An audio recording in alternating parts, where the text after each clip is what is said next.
Before the saga that lays bare every trial of Space Marine recruitment begins, leave your mark of honor, brothers. A like, a subscription, and a comment shall be your oath to the sons of Russ. Let your voices carry across the stars like the howl of Fenrisian wolves. So you want to become a Space Marine? Legends make it sound radiant. Angels of death in ceramite and holy zeal striding across battlefields as humanity's saviors. Let me soften the blow. The path to becoming one of the Emperor's mighty Adeptus Artis is anything but soft. It's a brutal, grinding ordeal that consumes countless hopefuls for every warrior it hammers out. This is the drudgery of Space Marine recruitment, laid out in all its grim detail. Strap in, and maybe keep a sick bag close, because this job orientation makes a Katakan jungle boot camp look like a pleasant afternoon in a park. From savage youth to aspirant, the road to Artis Hood begins on some Emperor-forsaken world where only the tough last. The Imperium spans 1,000,000 worlds, but Space Marine chapters do not pluck candidates from just anywhere. They favor the worst of the worst. Death worlds crawling with predators, feral worlds locked in perpetual tribal warfare, or the violent depths of Hive City slums where an average teenager racks up a kill count higher than an Imperial Guard veteran. These hellholes breed exactly the half-wild aggressive youths the Astartes want. On peaceful civil worlds you might find well-educated, polite kids, but polite doesn't cut it when you're forging superhuman warriors. Chapters hunt for ferocity, resilience, and a killer instinct skirting the edge of psychotic. If you happen to be a murderous teenage gang boss from a Hive under Hive, congratulations, you might as well have Space Marine recruit stamped on your brow.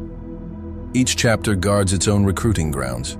Some, like the Space Wolves, take Born in Battle to its extreme, drawing from Fenris, a realm of endless tribal war and colossal sea monsters.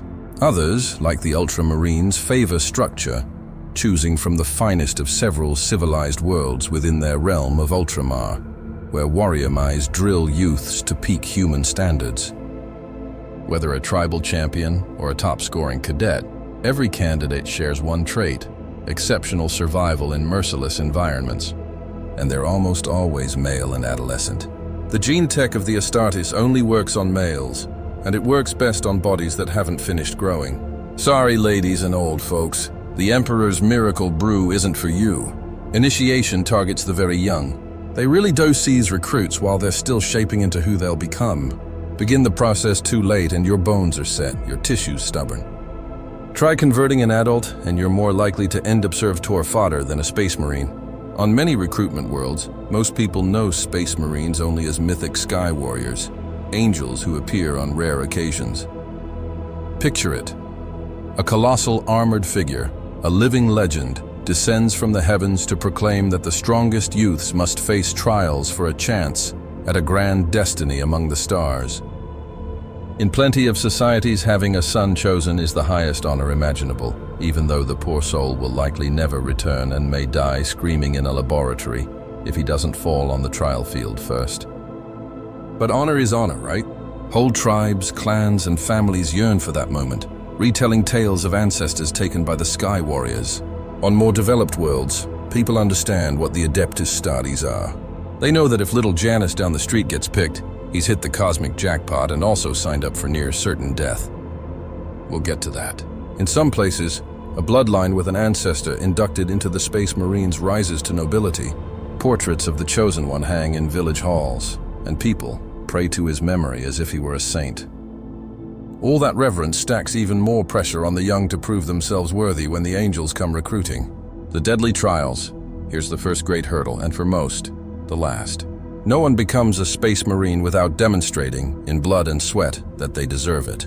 Remember, each chapter is a warrior brotherhood with its own traditions, so the trials vary widely, and arduous barely begins to describe them. The tests laid before an aspirant would make a Navy SEAL selection look like nursery play. These are life or death challenges, often literally. Out of hundreds or thousands, only a handful pass. Many of the rest die trying. Grim? Absolutely. Optional? Not if you want to join the estates. Some trials wear the mask of local ritual. A chapter might have woven its tests into a tribe's coming-of-age rites generations ago. So a teenage warrior believes he's undertaking a sacred hunt or dueling rite, unaware the Sky Warriors watch from the shadows, judging every move. Other trials are overt. the Space Marines arrive and openly challenge the youth to compete for the honor of joining them. Cultures differ, but the constant remains. The trial is insanely hard and most candidates won't emerge alive or whole. Consider a few common themes to see what these poor aspiring souls endure. Trial by combat, blood duel. As straightforward and savage as it sounds, the aspirants fight, often to the death, until only the strongest or the luckiest remain. The style depends on the culture. Stone blades and raw fists in a tribal arena, swords in a knightly tourney, or bare knuckle brawls in some underhive pit.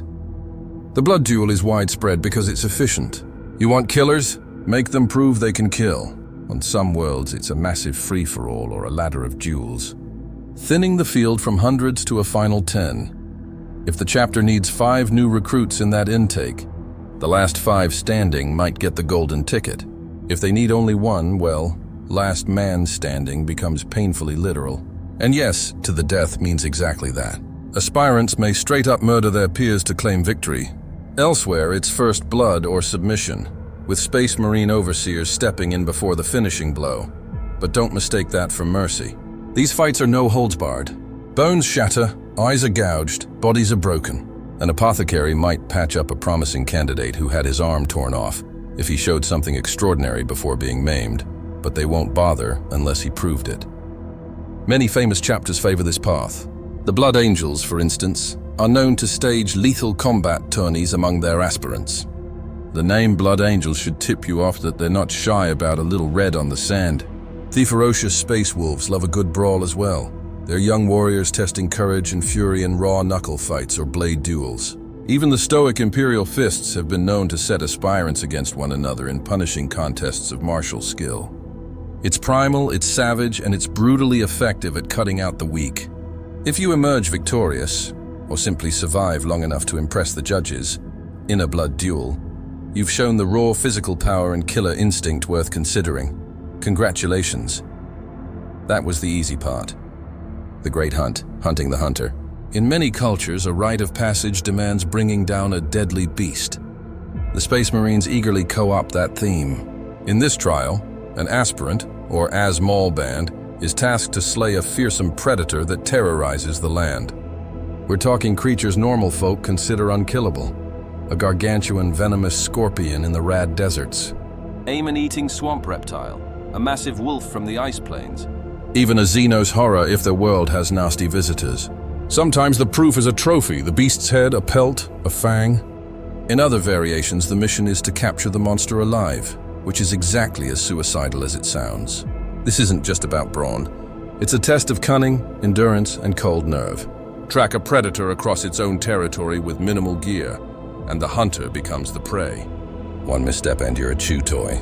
Some chapters even seed their worlds with exotic nightmares to keep the ecosystem interesting, ensuring the locals are always fighting something that can eat them, and thus forging tougher youth. Yes, you heard correctly. If the native fauna aren't lethal enough, the Astartes might quietly add a few extra man-eating critters. Forget terraforming, call it terror-forming. A classic example, the space wolves, yes, them again, sent aspirants on the trial of Morai, forcing them to survive the murderous Fenrisian wilds and slay a massive Fenrisian wolf, or Asnau troll.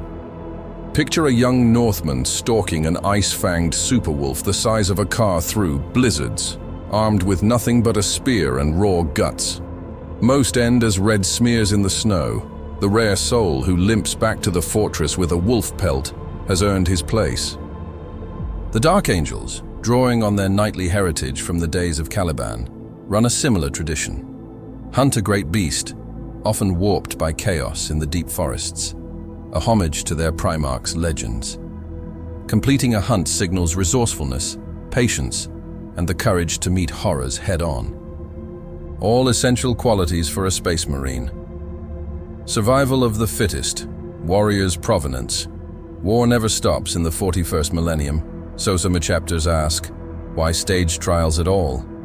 Just watch the youngsters inside real conflict and choose those who rise. On worlds where life is one endless battlefield, recruitment can be as cold as observing the wars already raging. Feral tribes and hive gangs are always fighting over something, resources, revenge, pride. Space Marine recruiters, chaplain or veteran scouts may covertly monitor these clashes, tracking which youth show reckless bravery, razor skill, or a frankly ridiculous body count. When a clan or crew finally stands atop the heap of corpses, the statists descend. We'll take him, and him. The rest of you, thanks for playing. In darker cases, chapters actually nudge the bloodshed along to guarantee a steady crop of hard cases. Stories tell of chapters seeding rivalries, slipping in agents to stir the pot, tightening access to resources, or whispering that one tribe's god insulted another's, anything to keep the knives out. The logic is brutal but simple. Peace softens, perpetual war hardens. By the time an aspirant is chosen this way, he's already battle-scarred and carries that thousand-y stare. These space wolves are prime examples, content to let Fenrisian tribes annihilate each other, then pluck the lone berserker who staggers from the final slaughter. The Dark Angels and their successors, too, are not above fanning rivalries on their recruiting world so things never get cozy. Callous? Absolutely. But in the grim darkness of the future, compassion is a luxury. To forge a Space Marine, you start with someone who has known nothing but war. Exposure and endurance. Not every threat snarls or swings a blade. Sometimes the world itself is the executioner. Many recruiting worlds boast lethal climates, toxic ash deserts, radioactive wastes, frozen tundras under constant storms, jungles crammed with poisonous things. An exposure trial weaponizes that reality. The directive is simple. Go out alone and come back alive. It's you versus nature, which in 40K often seems actively malicious. Aspirants depart with no support and maybe only the clothes on their back or a crude survival tool.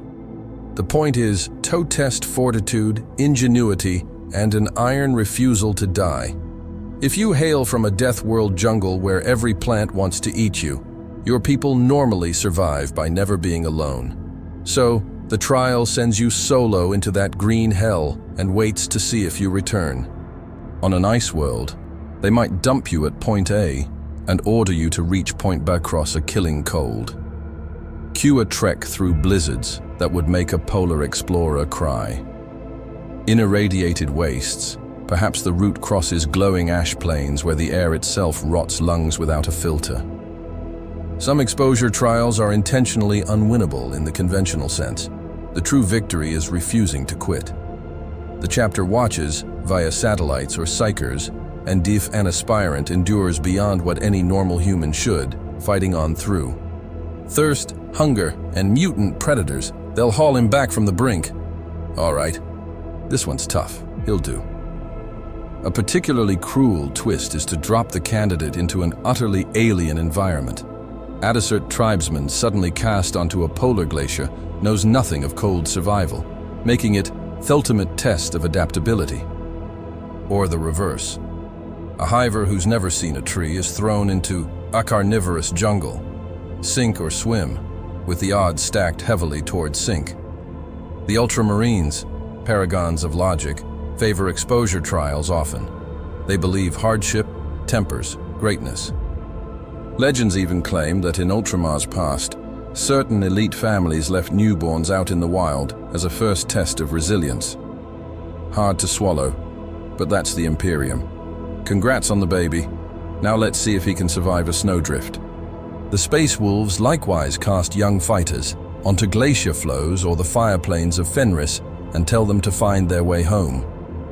Those Wodo are clearly favored by Russ, or just impossibly stubborn. Passing exposure proves you can endure pain, isolation, and an uncaring universe intent on killing you. Vital for a Space Marine who must battle in places that would drop ordinary men on the spot. Tests of spirit and psyche, knowledge of self. Brawn alone won't cut it. Astartes demand mens that do not crack. The horrors they face, demons, alien terrors, the madness of war, break strong men. Some chapters therefore probe the mind and soul directly. These ordeals are deeply psychological, often coaxing terror or spiritual crisis. One approach is high-tech, or high-psych. A librarian, a space marine psyker, may thrust the aspirant into a trance and assault him with psychic visions. The kid endures a curated nightmare, worst fears made flesh, a whispering chaos thing offering power, old traumas turned up past bearable. It's a controlled hallucination designed to test inner steel. If the mind bends or snaps, better to learn it now than when he's in power armor gripping a bolter. Only those who stare down warp-born abominations or their own shadow selves without gibbering win through. A cruder yet effective path uses psychoactive drugs and poisons. Aspirants ingest potent herbal toxins or venoms that unleash savage hallucinations and bodily agony. The ordeal can plunge them into delirium, where they wrestle phantoms only they can see, a self-inflicted hell. Many die from the shock, drop into comas, or never return from the madness. Those who emerge, shaken but whole, are marked as spiritually strong. They've been through hell inside their own skull and clawed their way out. Pain tolerance ordeals belong here too. Devices like the pain glove, famed among the imperial fists, inflict excruciating torment by lighting up nerves or blasting controlled shocks without letting the subject escape into unconsciousness. The trick is, you don't get to black out. The glove keeps you awake. The aspirant must endure, reciting liturgies, focusing his mind, riding the agony. It's not whether it hurts, it does. It's whether you break. The imperial fists preach a whole stoic creed around suffering. They call it purifying. Many feral world cultures mirror this with primitive brutality, suspending a youth on hooks, ritual scarification, ordeals of poisonous bites, all to measure will. The Black Templars, zealous knights that they are, set aspirants to long fasts and sleepless vigils praying until the visions come, a test of faith and commitment. Whatever the method, the question is the same. Can your mind and soul bear the unimaginable? If yes, you might not go insane the first time a greater demon tears your squadmate in half. If no, you're either babbling on the floor or dead from your own thrashing, and the chaplain quietly scratches your name from the list. The challenge duel. This one is almost perversely unfair, by design. An aspirant must face a fully fledged space marine in a contest. Yes, a scrawny, relatively speaking, human teenager versus a superhuman giant with staggering combat experience. Fair fight? Not remotely.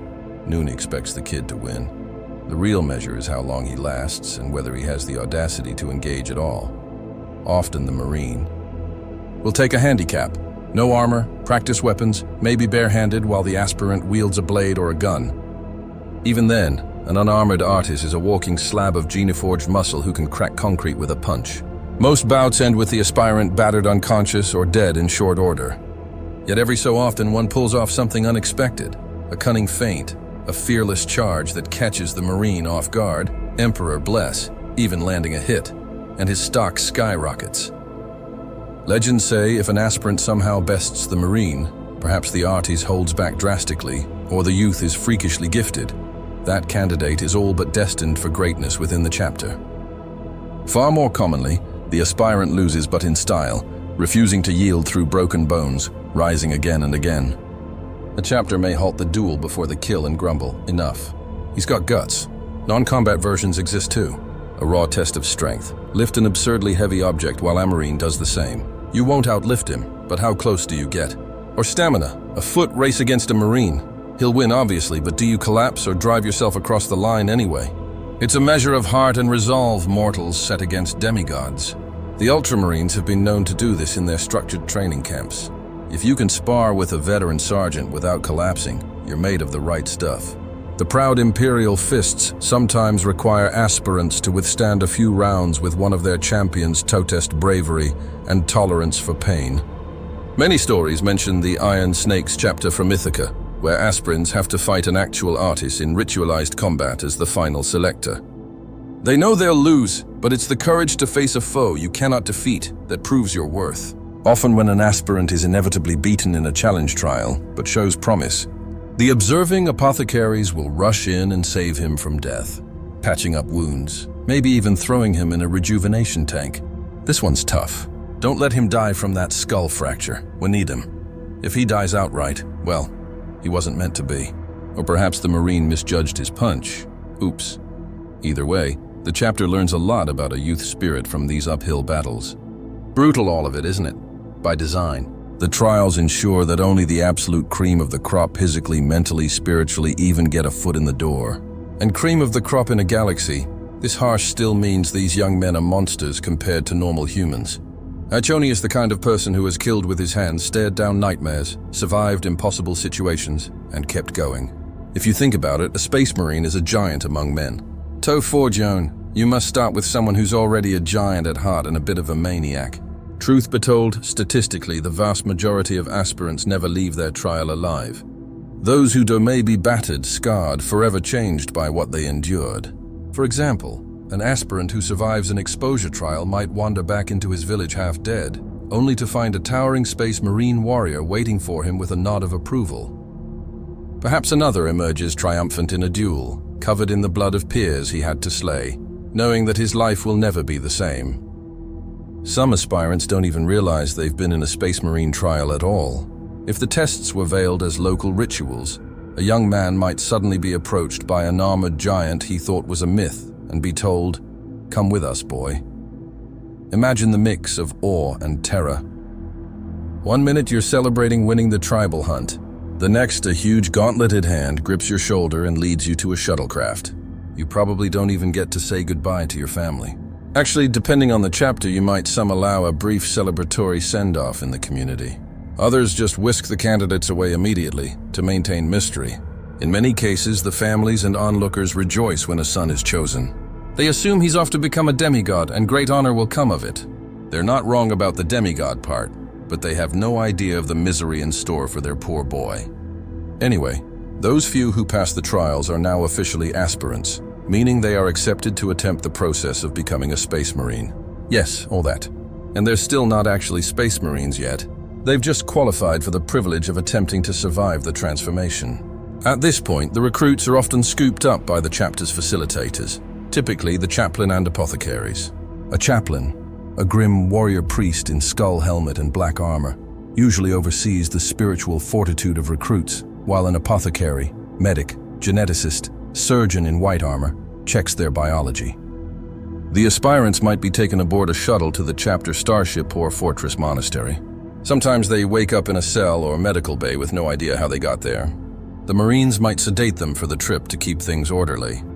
However, it happens once they're in the chapter's custody. They're never going home again. Their old life is over completely. This youth belongs to the chapter, becoming a neophyte. The transformation begins. Now the real work starts.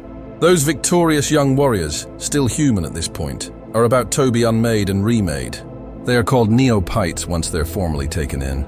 Think of this as being a freshman in the most nightmarish school imaginable, where the graduation rate destiny and the final exam might kill you. The chapter will perform a battery of tests on the newcomers.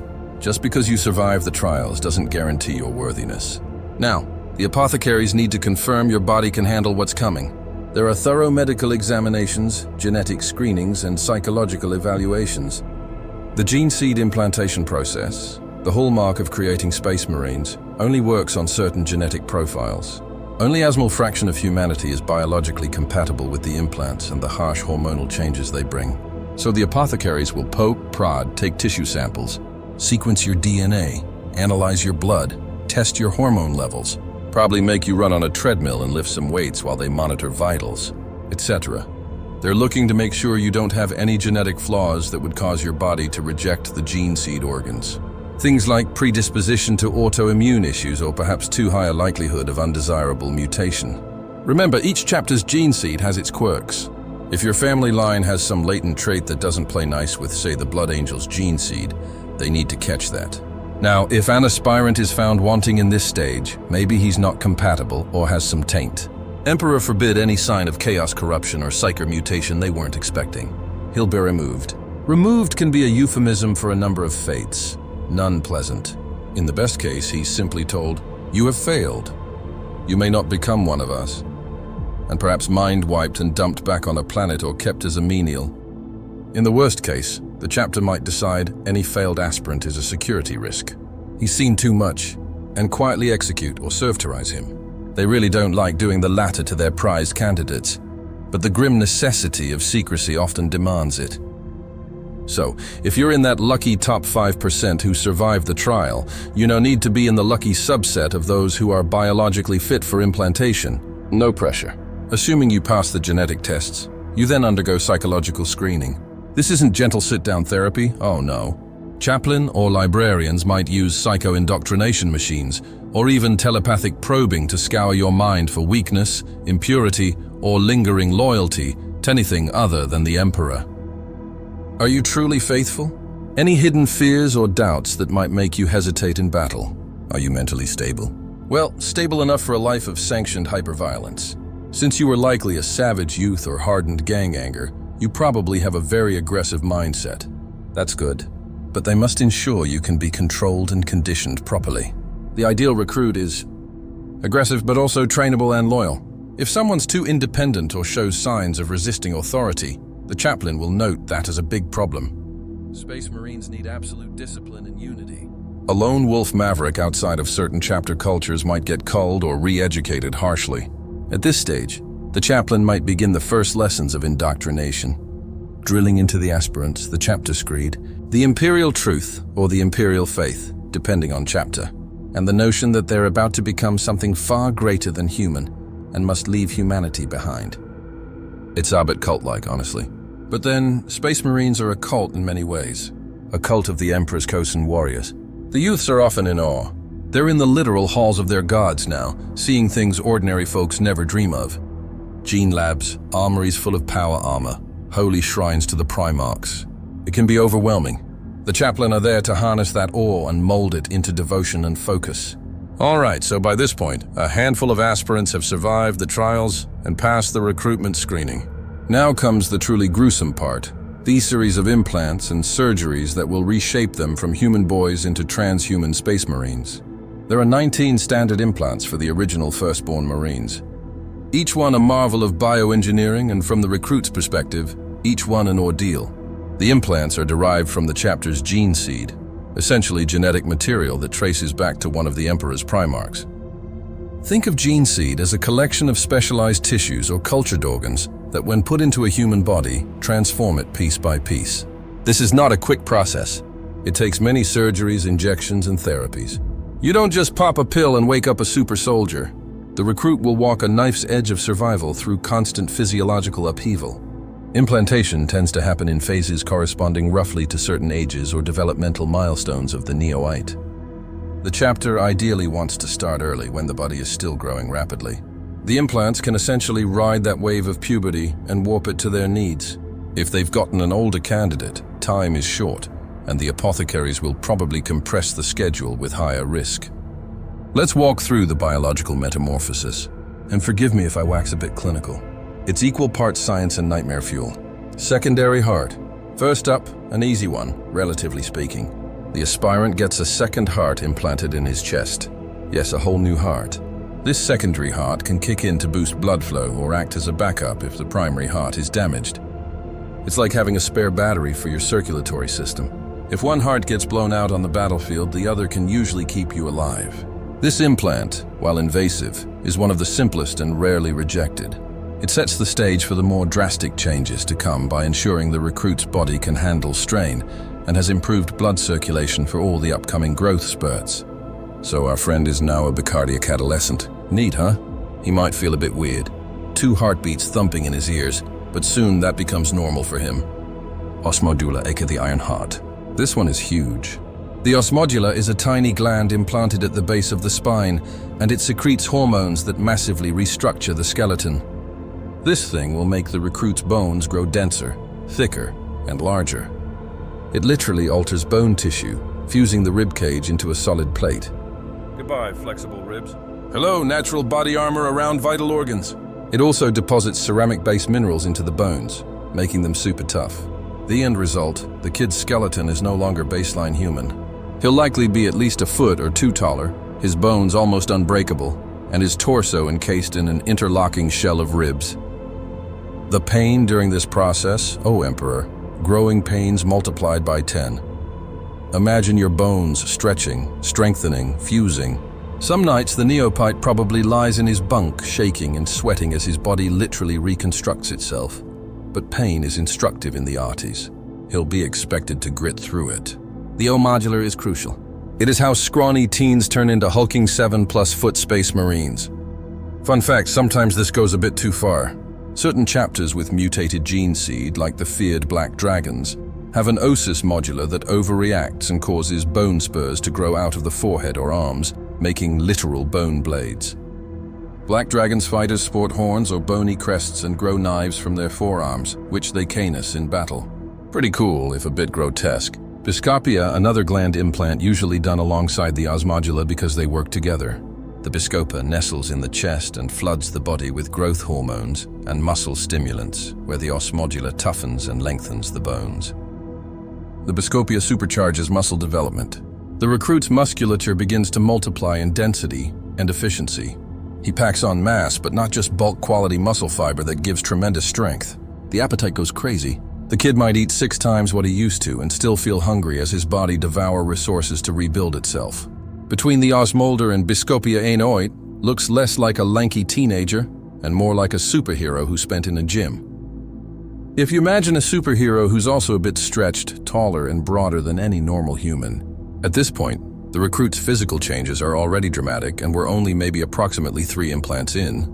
Now, interestingly, around this phase, if the chapter has any special ritual substances they use, like the Space Wolves' Helix or the Blood Angels' Blood Chalice, they often introduce it here to further catalyze the transformation. For example, the Space Wolves have a unique gene seed component called the Kinase Helix, essentially a genetic cocktail drawn from their Primarch Lehman Russ's genome. The Wolf Priests, their apothecary chaplain, have the aspirant drink from the cup of Wolfen ingesting this potent mix. It jumpstarts the gene seed organs and also bestows them with the feral, predatory senses of a Fenrisian wolf if it doesn't turn them into a slavering man-wolf beast outright. Plenty of Space Wolf aspirants fail right here. The Canis, Helixus unstable, and those of weak constitution mutate into mindless wolfen creatures. They must be put down or exiled. It's both a spiritual trial and a physical one for the Space Wolves. They see it as the spirit of the wolf testing the candidate. Only if the aspirin's will is strong can he overcome the savage fury and emerge still in control, albeit now forever bearing a trace of the beast inside. The Blood Angels do something similar, but at a different point. After all their other implants, they perform the incanguination, a ritual where the aspirant drinks a bit of the chapter's sacred blood, said to be drawn from their Primarch Sanguinius's own blood, preserved. In Blood Angels practice, aspirants are actually put into a deep coma in golden sarcophagi after drinking this blood, letting the gene seed work its changes while they experience vivid dreams of Sanguinius's memories. It's an almost religious metamorphosis, culminating in them emerging as full Space Marines. It's unique to the Blood Angels. Trust them to make a Gothic art form out of a medical procedure. But I digress. Back to the organs. Hemasterin. This little implant, usually next after the first 3, alters the blood itself. It tweaks the bone marrow and blood chemistry to be more efficient at oxygen transport and nutrient delivery. Space Marines have supercharged blood. It's bright red, almost scarlet, because it's so oxygen-rich. This helps keep their massively developing bodies nourished and oxygenated. The Hemistermen also acts as a control module for the previous implants regulating hormone levels to make sure the bone and muscle growth induced by osmodula and biscopia doesn't run out of control. You can see the pattern. One organ sets a change, another monitors or refines it. The Emperor and his gene rights designed this process with careful interplay between implants. If one fails or is missing, the others might not work right. Which is why losing gene seed organs is a huge problem for a chapter. Laraman's organ. Ever wonder why Space Marines seem to never bleed out even from nasty wounds? Thank the Laman's organ. It's a small liver-like implant that generates special Laman cells, synthetic superplatelets. If a Marine is cut or shot, these cells rush to the wound and clot almost instantly, sealing injuries with scar tissue in moments. Essentially, Astartes blood clots so fast that only truly catastrophic wounds can make them bleed to death. Minor cuts seal in seconds. Deep gashes might close in a minute. This organ turns a recruit into someone who'll be The end of training can survive injuries that would leave normal medics shaking their heads. It's implanted in the chest cavity and wired into the circulatory system. He's taller, way stronger. His bones are like steel. He recovers from cuts and broken bones with astonishing speed, and his blood is turbocharged. He probably feels the difference. By now, he's likely outperforming any mortal human by a wide margin, but there's so much more to come. Next, the enhancements get increasingly specialized. Catalpsian node implanted at the back of the brain. This is one of the neurological upgrades. It essentially allows a space marine to do without sleep, or rather to rest only tiny bits of the brain at a time. A marine can go without true sleep. The node triggers a sort of trance where half the brain snoozes in micro-sleep mode, while the other half stays alert. Then they swap. The marine can literally sleep with his eyes open, never fully unconscious. For a recruit, getting this implant means goodbye, sweet dreams. Hello, part of their training is learning to utilize this. They won't sleep like normal humans anymore, probably ever again. At most, a marine might take a rest that would equal a full sleep for a human. And in emergencies, they can go with zero real sleep, just these micro rests before needing a recharge. Pretty useful on those long warp deployments or sieges. Of course, plugging something into your brain is delicate. The surgery is risky, and a few aspirants might suffer brain damage or die on the table here if the apothecary makes the slightest error or if the body rejects the node. Also, when the node first starts functioning, the recruit experiences a bizarre period of adjustment. Imagine constant lucid dreams bleeding into waking life as the brain's sleep cycles get hacked. The chaplain probably keep a close eye to ensure no hallucinations or psychological side effects cause instability. It's usually at this stage, node implant done, that hypnotherapy conditioning begins in earnest. Taking advantage of their recruit's altered brain state, they plug the recruit into a hypnat, a device that uses hypnosis and maybe direct brainwave manipulation to instill knowledge and condition reflexes. While Herister sleeps in that trance way, he hears the litany of the Codex Artes, combat doctrines, target recognition images, maybe even historical lectures about the chapter's heroes. All of it repeated over and over, sinking into the subconscious. Over Hypno-Indo, the recruit starts to think like a space marine. Lessons that would take to teach in a classroom can be implanted deep in his brain. Things like battlefield tactics, weapon handling, language skills. He probably learns High Gothic and chapter battle cant this way. And importantly, unshakable loyalty and faith. He's being brainwashed in the literal good way. The end goal is a warrior who doesn't hesitate, who follows orders reflexively, and who truly believes in the righteousness of his cause at a fundamental level. By the time this process is done, the recruit likely has only faint memories of his life before. If you asked him about his mother's face, he might struggle to recall. But ask him the proper prayer to appease a power armor machine spirit, and he can recite it in his sleep. The old self is being systematically erased and rebuilt into a space marine identity. Pomno, here's a handy organ. Basically, it's a secondary stomach implanted above the original one. The Pomnor is a pre-digestive vat that neutralizes poisons or indigestible stuff. A space marine can eat things that would kill a normal person. Toxic plants, raw monster meat filled with venom, and the Pomnor will typically neutralize the harmful elements before passing the food to the main stomach. This doesn't mean a Marine can literally eat anything with no consequences, but it comes close. He's extremely resistant to ingested poisons. For our recruit, that means during training they might literally feed him all sorts of foul substances to test the Prima's efficacy. Dinner tonight is a bowl of local poisonous fungi with a side of rebreather filter juice. Enjoy. If he keeps it down and doesn't convulse, the organ works. If not, well, pump his stomach and try again. But usually by the time it's active, it does its job. This implant, along with the next few, often get installed in one big surgery cluster to minimize the number of times they need to cut the recruit open. Major surgeries are grouped if possible, though doing too many at once can overstress the body. Omophagia remembrance, sir. This is one of the more horrifying ones. Implanted along the spinal cord and connected to the stomach, the omophagia allows a Marine to absorb memories by eating flesh. Yes, you read that right. If a space Marine consumes a portion of a creature, especially the brain or other vital tissue, he can gain snippets of that creature's memories or experience. The original purpose is likely practical. Say you're on an alien planet.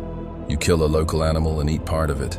The omophagia might reveal to you what that animal knew about its environment, like where water is or what predators it feared.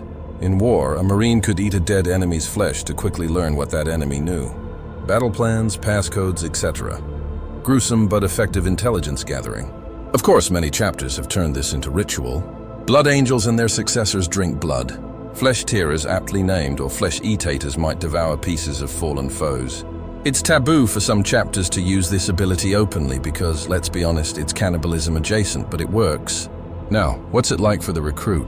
When the homophagia is implanted and starts working, he might get hit with weird flashes of memory after meals. Early on, the effect can be unpredictable. They likely have controlled tests where they feed him the flesh of, say, a particular animal and monitor his reactions. It's a delicate thing. Too much or wrong flesh can overwhelm the mind, but gradually he learns to handle it. Importantly, this organ has side effects. It's why some chapters develop cravings. The blood angel's notorious red thirst, a bloodthirsty craving, is partially blamed on a mutated imagia making them desire blood. There's an anecdote, a blood angel's successor chapter called "The Blood Rinkers" had such an overactive imagia that they literally had to consume blood regularly to stave off madness. They turned it into holy sacrament rather than shame. So for our recruit, let's hope his chapter's gene seed is stable and he doesn't suddenly develop a hunger for human brains. If he does, that chapter's chaplain will have some interesting meditations for him. Multi-lung. This is a third lung capable of processing low oxygen or poisonous atmospheres. After this implant, the recruit can breathe in environments that would choke or kill normal humans. High altitude, underwater with a rebreather mix, heavy toxins in the air. The multi-lung filters and grabs whatever oxygen is present, even if it's just trace amounts or toxic mixes. It has a unique structure with muscles that can close off the normal lungs and route all breath through the multi-lung when needed. So a Marine can even drown one set of lungs and still use the third to survive. Not that they try to drown, but it means they can stay underwater much longer in gas. During training, they'll test this too. Time to dunk the recruit in a chemical smoke chamber or throw him in a pool with weights. See if that multi-lung kicks in. It's all about pushing the limits. Oculob. This organ augments the eyes. Surgical touches to the optic nerves and retina plus the oculob organ result in vastly improved vision. A Marine can see in low light almost as well as daylight, and his visual acuity and distance vision become far superior to a human's. Sniper practice gets a boost when you've got ocul-enhanced eyeballs. The recruit might notice his night vision sharpening. Dusk starts looking like noon to him. Useful, since the enemy loves to skulk in the dark. Lyman's ear. This upgrade to the inner ear gives Space Marines exceptional balance and immunity to dizziness or motion sickness. Spin a Marine in a gyroscope and he won't puke. He'll probably laugh. It also allows them to filter and equalize extreme noise. Some even claim Marines can sort of tune out certain sounds, like the truly annoying battle cries of orcs, perhaps. For the recruit, this might mean the days of motion sickness, if he ever had any, are gone. In training, they could flashbang him or whirl him around, and he'll keep his lunch down and orientation straight. It's a subtle but vital edge in the chaos of battle, where disorientation equals death. At this point, we're well into the implant roster. The recruit is now with a laundry list of augmentations. 2 hearts, 3 lungs, an extra stomach, a dozen new glands, tougher skin, sharper senses. He's not a normal human by any stretch. But we're still not done. Carries. In practical terms, the recruit won't notice much day-to-day from these aside from maybe some discomfort until they settle. But the apothecaries will periodically check on them. Maybe do a biopsy to ensure they're growing right. If Emperor forbid the recruit dies during training after progenoids are in, those will be harvested immediately. The chapter can't afford to lose even a single gene seed if it can help it. The black carapace. At last, the final implant. The capstone of a Space Marine's transformation. The black carapace is a unique organ, a sort of thin, black fibrous layer that's grafted under the skin all across the torso. It looks like a cross between subdermal armor and a neural interface web. Once implanted, it connects directly into the Marine's nervous system with plug interface points that lie just beneath his skin in various locations. The purpose of the black carapace is to link the Marine with his power armor. Those plug interface points correspond to the connection ports inside a start armor. When a Marine don his armor, he jacket and the armor essentially becomes like a second skin fully integrated into his senses and balance. Without the black carapace, a person in power armor is just wearing a big heavy suit and would rely on servos and manual controls. With it, the armor's movements, sensors, even its machine spirit feedback, all feed straight to the Marine as if it were part of his body. Only now, after getting the black carapace, can our recruit truly be called a Space Marine. Because Noah can. Wear the iconic powered battle plate as it's meant to be worn. The surgery to implant the black carapace is extensive. They open up the chest and abdomen skin, lay this somewhat flexible organ mesh across the front, and I believe also some on the back. Then it bonds to the body. Small stud-like neural plugs will dot his skin afterwards, visible if he's shirtless as hard coin-sized nodules, like a pattern across his upper body. Post-surgery, once healed, the chapter's text will test it by hooking him up to an armor simulator or directly to a suit in a controlled environment. The first time a neophyte interfaces with power armor via the carapace a milestone, he suddenly feels the entire suit. It's overwhelming at first. Imagine suddenly being aware of a 7 ft tall metal body around you. Every servo's with the weight of it, and yet the strength amplifying your slightest muscle twitch. They train intensively at this stage to get him used to it. But after that, he will move in armor as fluidly as he moves in his own skin. The black carapace is the divide between initiate and full battle brother. With the black carapace implanted, the physical transformation is complete. Our aspirant is aspirant no more. He has all the organs of a Space Marine. If he's made it this far, he's basically a young Space Marine in physique and basic capability. Consider what he's become. He stands well over 2 men tall, maybe 7+, with a massively muscled frame. He has 2 hearts pumping nutrient-rich blood, 3 lungs filtering air and drawing oxygen even from fume-choked atmospheres, and an extra stomach that can neutralize poison. His bones are like rock, his rib cage a solid plate.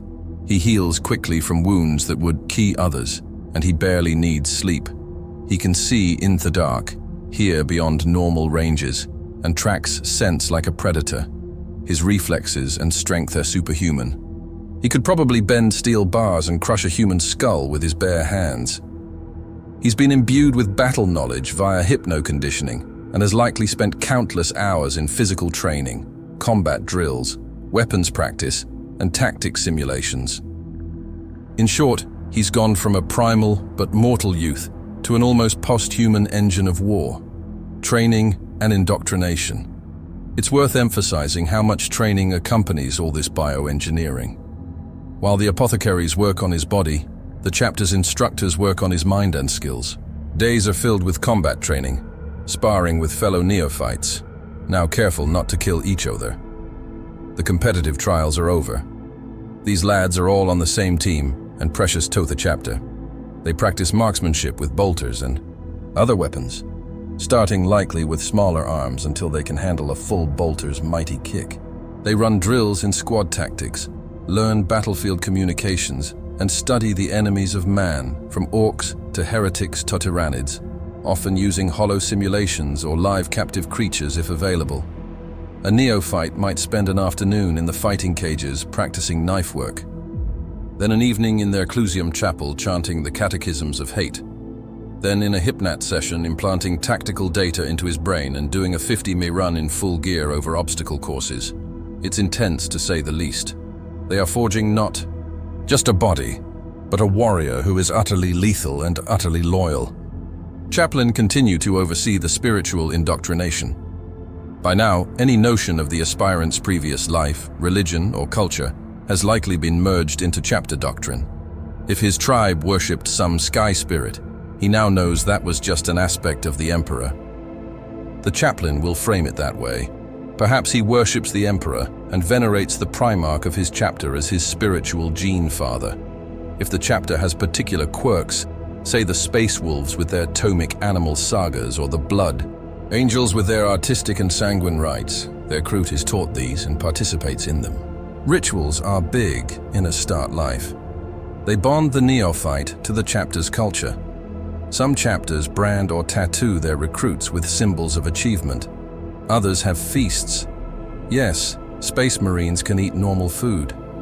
Lots of it, in fact, given their metabolism, though many develop very Spartan tastes. The recruit might have undergone a ritual celebration after each successful implant surgery, or a vigil of fasting and prayer before receiving the crucial ones. For example, the Imperial Fists are said to require a Knelite to spend in prayer before the altar of the Primarch before he's allowed his black carapace surgery to ensure he's mentally prepared to join the chapter fully. The Space Wolves might have a howling ceremony under the moonlight to welcome new warriors. After they survive their transformations, they're called Blood Claws, the young hotheads of the chapter. Every chapter has its flavor, but all drive home one point. You are no longer merely human. You are one of us, bound by brotherhood and duty. The Emperor is your father now, the chapter your family, and war your purpose. During this training period, attrition can still happen.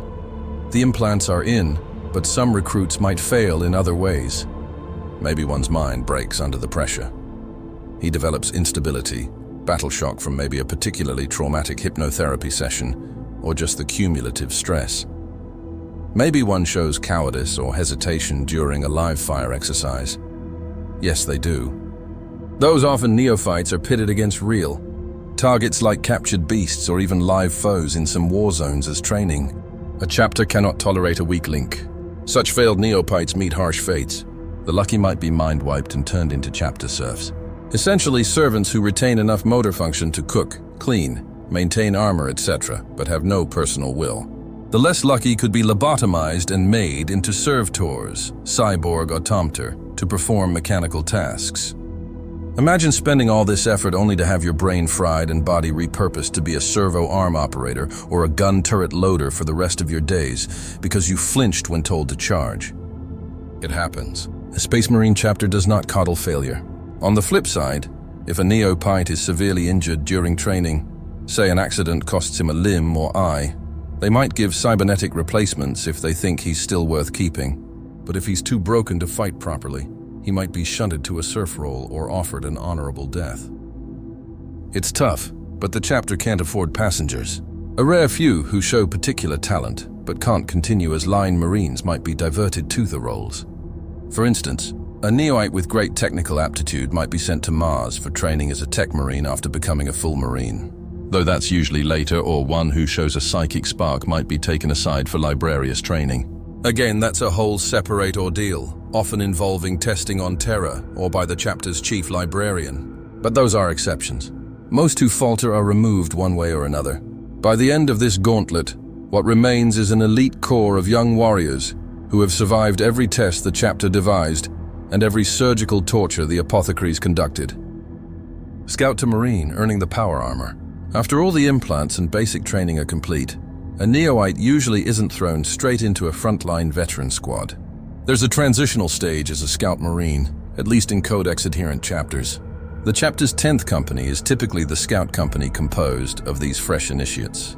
They fight in lighter recon armor, carapace and camo cloaks, not full power armor, and carry sniper rifles, combat shotguns, or bolt guns with specialist ammo weapons, suited to recon and asymmetric warfare. Why no power armor yet? A few reasons. 1. Power armor is a sacred, scarce resource. You don't slap it on a guy who hasn't proven himself in real combat under supervision. 2. Scouts often need to be stealthy or operate in environments where the bulky power armor is a hindrance. And 3. It's a final test. Can you perform without the full protection and strength of the armor using your wits and enhanced physique alone? So, our newly minted Marine spends as a scout, learning the ropes of war in a relatively small team, often under the watch of veteran sergeants. This is where all that training is put to the real test against actual enemies. They might infiltrate an orc camp to mark targets, engage in guerrilla strikes on enemy supply lines, or act as forward observers calling in airstrikes. All sorts of dangerous missions that nonetheless temper their skills. It's said that a Space Marine truly earns his power armor through merit on the field as a scout. However, not all chapters follow that path strictly. The Space Wolves notoriously do it differently. Their newly blooded warriors become blood claws, essentially assault troops full of fury, charging into battle with chainswords and pistols alongside more experienced pack leaders. They slap those young space wolves into full power armor right away and point them at the enemy, counting on their ferocity. It fits the space wolves' culture. Valor and aggression are highly prized, and the idea of making a pup skulk around as a scout doesn't jive with their warrior ethos. Interestingly, the wolves invert the CEX's idea of a scout. Their wolf scouts are actually grizzled veterans who've chosen a path of solitary operation. So a grumpy old space wolf might leave the great company structure and operate alone behind enemy lines. Those are called wolf scouts, and they're anything but newbies. Meanwhile, their noobs are berserkers on the front line. Different strokes for different folks, or different fangs for different wolves, as it were. The Black Templars, a crusading chapter that operates without a set homeworld, also buck the codex a bit. They have no dedicated scout company. Instead, they have a system where each neophyte is assigned to a fully fledged battle brother called an initiate in Templar terminology. As basically a squire or apprentice, the neophyte wears a mix of gear, often a carapace chestplate and maybe pieces of power armor as hand-me-downs, and fights alongside his mentor in battle. The initiate trains him on the going real combat. Over time, as the neophyte proves himself, he's gradually gifted more pieces of power armor until he's fully suited and can be dubbed an initiate himself. It's a very knightly one-on-one mentorship approach, fitting for a chapter that models itself on a holy crusading order. It means a Black Templar neophyte might charge into a heretic trench right beside his master, learning by doing under very close supervision. And if he falters, his mentor is right there to smack him on the helm and set him straight, or drag him out of a fire, vice versa. Most other chapters, especially those descended from the Ultramarines, stick to the scout progression. Some might have slightly different flavors. Maybe a chapter emphasizes Devastator, heavy weapon training first, or assault tactics. But generally, a Marine's career starts in 10th Company, Scout, then moves to Devastator squads, heavy support in a battle company, where he learns fire discipline, then to assault squads, fast attack, close combat, honing aggression, and finally to tactical squads, jack of all trades, backbone of the chapter. This is the Codex-approved development cycle to ensure a Marine is well-rounded. Of course, a chapter in dire wartime need might accelerate this. If casualties are high and they need replacements now, a neophyte might be rushed into power armor and thrown into a reserve company role earlier. That's risky for him, but sometimes necessity calls. Think of the Crimson Fists. After the disaster of Ren's World, their chapter was nearly annihilated, so the survivors had to recruit and train new Marines as fast as possible to rebuild. Scouts ended up fighting alongside veterans in critical battles out of sheer necessity, and their trial by fire was the real deal. It worked out for some, but many probably died filling boots too big too soon. Anyway, after a period as a scout, which itself can involve multiple combat missions, often extremely dangerous ones, because who better to send on a forlorn hope behind enemy lines than those who still feel they have something to prove? The neophyte is deemed ready to ascend to a full battle brother. This moment is essentially graduation from recruit status. It's often marked by a formal ceremony. The specifics vary by chapter, but it's invariably solemn and steeped in meaning. The final elevation. Brother Artis. Picture a grand hall in the fortress monastery lit by rows of candles and braziers burning incense. Banners bearing the chapter's heraldry hang from the vaulted ceiling. The chapter's heroes in their polished armor stand vigil. Or perhaps just the company the scout is joining is assembled. Our recruit, now a capable warrior in his own right, likely spends in contemplation or prayer beforehand, remembering the fallen friends who didn't make it, swearing his final oaths of loyalty. At the ceremony, a chaplain or the chapter master himself might preside. The neophytes come forward one by one. They may kneel and speak sacred vows of devotion to the emperor, to uphold the honor of the chapter, to follow the Codex if they care about the Codex, to avenge the fallen, etc. The chaplain might anoint them with sacred oils, or draw the chapter symbol on their armor or forehead in blood or ash. Symbolically, they often receive their final piece of war gear here. Their full power armor suit in chapter colors, and their bolter, the quintessential Space Marine weapon. Up until now, a scout wears scout armor, usually camouflage, not necessarily bearing the full livery. But now, for example, an Ultramarine scout who's proven himself will don the blue power armor and the symbolic white helmet of a Devastator, or red of an assault, if going to those squads, or just the company markings. Aspace Wolf, who was a Bloodclaw, might earn the right to join a Grey Hunter pack. The more seasoned warriors and mark his armor with a new pack totem. A Blood Angel neophyte would finally wear the blood-red armor of the chapter, leaving behind the black carapace training suit they often drill in. It's a powerful moment.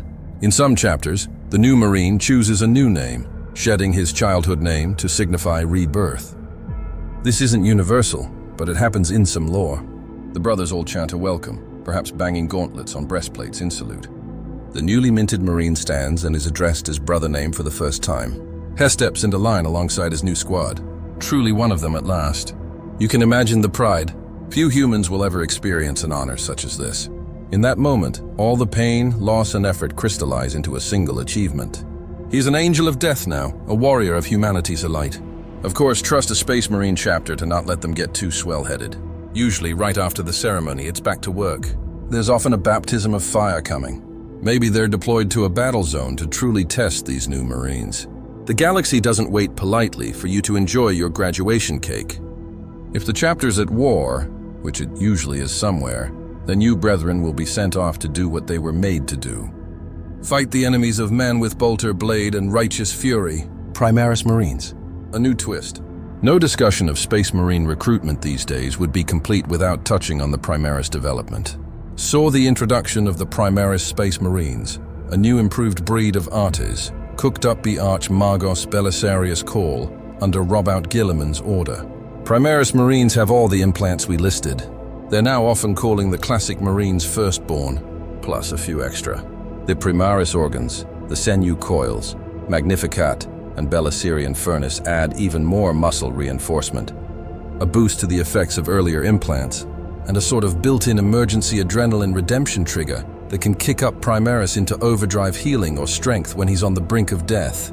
They are on average a head taller and even stronger or faster than firstborn Marines.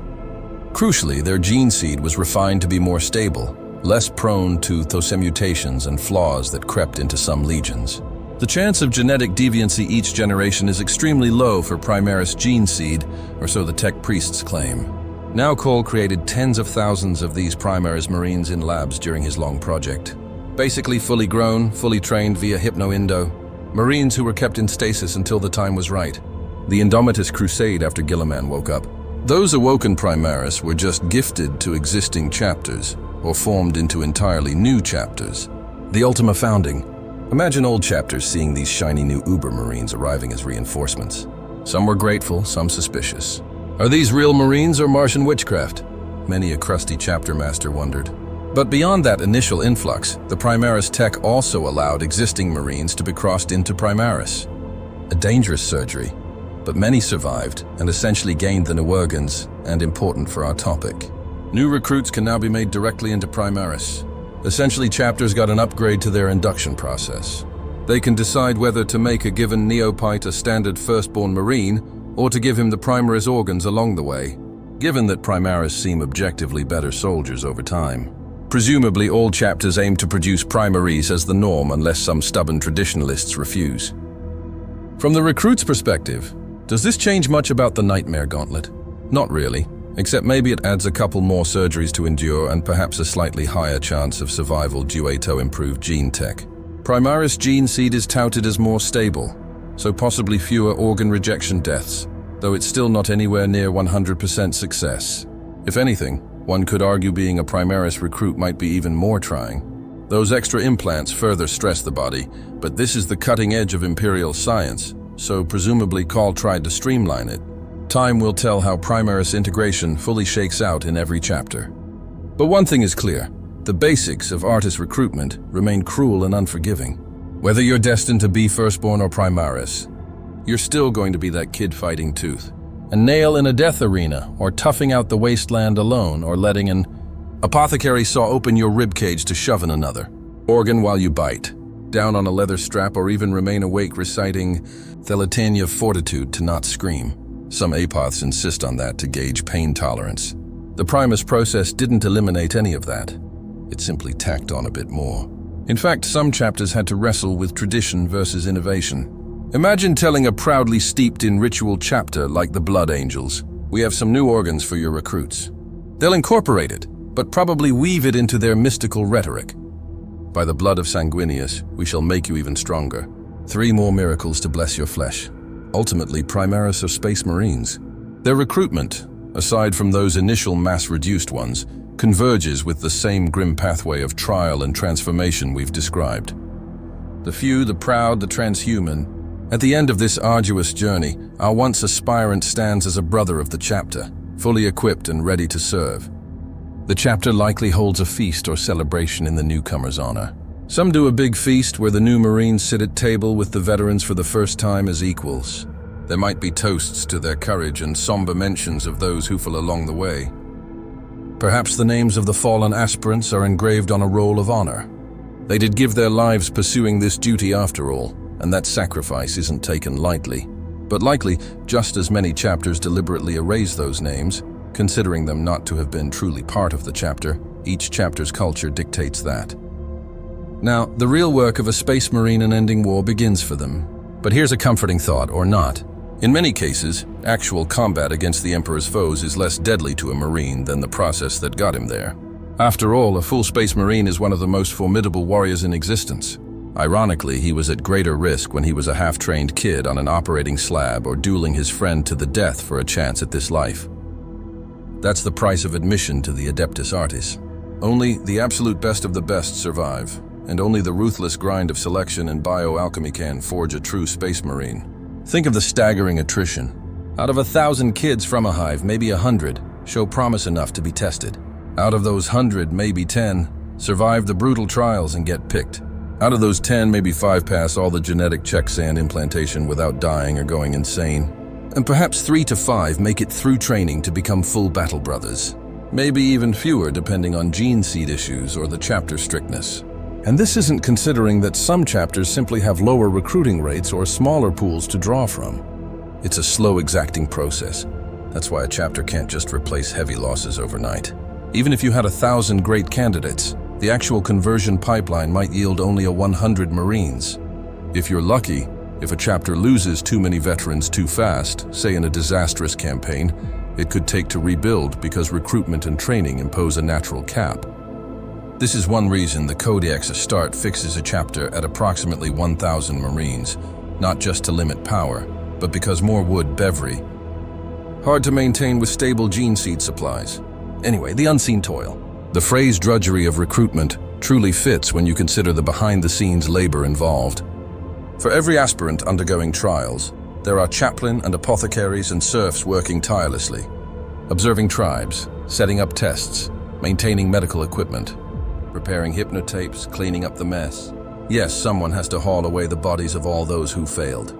Grim work often done by chapter serfs who themselves might be failed. Aspirants given a second chance at servitude. There's also bureaucratic and ritual paperwork in a sense. The chapter keeps records of each recruit, their lineage, their progress through implantation. Gene seed tithe to Mars must be accounted for. Periodically, chapters send a portion of harvested gene seed to the Adeptus Mechanicus as a tithe for broader Imperium use and safeguarding, meaning the apothecaries have to decide which precious progenoids to give up. A lot of effort goes into not only making a Space Marine, but ensuring the chapter's genetic legacy continues untainted. The apothecaries might run regular purity tests on the gene seed cultures, monastic labs filled with vats and incense. As science and faith mingle, it is toil and it never ends. As Marines die in battle, new ones must be raised. A chapter that for a time has peace still continues recruiting in small numbers to replace those lost to training accidents or the slow attrition. A chapter at war might aggressively step up recruitment, which could mean more frequent or harsher trials on their home worlds to get more candidates quickly, perhaps pushing the limits and losing even more of them. The cycle is constant. To the common Imperial citizen, Space Marines are legendary heroes appearing fully formed. They don't see the blood, sweat, and tears behind each one's creation. But we see it now. The next time a battle brother in glorious power armor charges forth chain-sworded revving, know that his true steel was forged, not just in that battle, but in the crucible of recruitment, in the sparring pits and deadly hunts of his youth, on the cold slab of an apothecary surgery table, in the endless nights of hypno-conditioning and prayer, and in the trials that broke countless others, but not him. Conclusion. The making of a Space Marine is a saga of sacrifice, pain, and uncompromising dedication. For every one Marine who stands indomitable against the enemies of mankind, there's a trail of bodies of those who weren't strong enough, fast enough, or lucky enough. Leading up to that moment. It's a price the Imperium is willing to pay, and the aspirants themselves are often eager to pay it for the chance to transcend their mortal limitations and become a living weapon of the Emperor. What might seem inhuman in its cruelty is precisely what's required to defend humanity in a galaxy of endless horrors. The Ardas are not born. They are built with blood and iron, faith and gene seed, one painstaking step at a time. So if you've ever daydreamed about how cool it would be to be a Space Marine, perhaps now you appreciate the reality. The process to get there would likely have killed you 3 times over and definitely made you wish you'd stayed home on the farm. The glory of the Space Marines is earned through unspeakable hardship. In the end, that's what makes them what they are and why they are so feared by humanity's foes and so honored by the Imperium. Each Marine is a triumph of will over limitations, of engineered perfection over frail nature. Each one is an extraordinary individual forged by an extraordinary trial. This then is the drudgery behind the Divine Warrior. Years of toil and terror to create the ultimate soldier. It is a harsh crucible, but from it emerge the angels of death, the Space Marines, the Emperor's chosen, whose mere presence on the battlefield can turn the tide of war. They are few in number, but each is worth 1,000 lesser men. Now you know the truth of how they come to be. It's not romantic or pretty. It's dark and grueling and often thankless. But in the grim darkness of the far future, heroes aren't born. They're made. One agonizing trial at a time, forged in suffering and tempered with an unyielding purpose. And that aspirant is the price of becoming a Space Marine. Victorious aut mortis, victory or death.